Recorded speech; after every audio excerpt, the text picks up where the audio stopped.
Sebuah video ramai beredar di aplikasi perpesanan Telegram pada Jumat 2 Februari 2024. Pasalnya video tersebut menampilkan kecerdikan pasukan Putin dalam menangkis serangan dari musuhnya. Tampak dengan jelas bagaimana seorang tentara Rusia berhasil menjatuhkan drone UAV Ukraina menggunakan cabang pohon. Sebelumnya, kelompok militer Rusia dikejutkan oleh UAV kamikaze angkatan bersenjata Ukraina di sebuah hutan tanaman. Namun salah satu dari tentara Rusia terlihat memanfaatkan fakta bahwa drone tersebut terbang dalam jarak yang sangat dekat. Kemudian pasukan Putin sigap mengambil sebatang cabang pohon di tangannya dan menjatuhkan drone FPV tersebut. Dengan keberanian dan kecerdikan, prajurit Rusia tidak hanya menyelamatkan dirinya sendiri tetapi juga rekan-rekannya yang berada di medan pertempuran.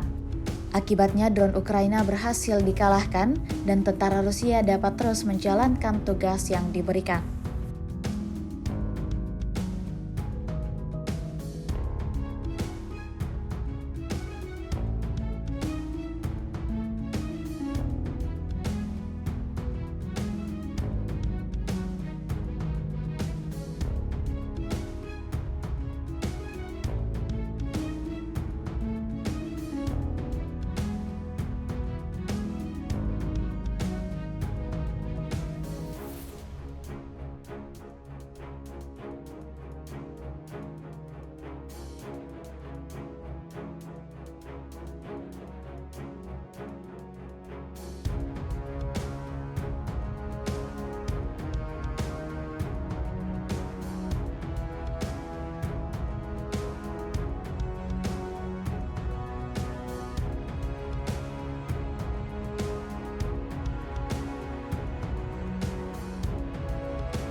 Download Tribun X sekarang, menghadirkan lokal menjadi Indonesia.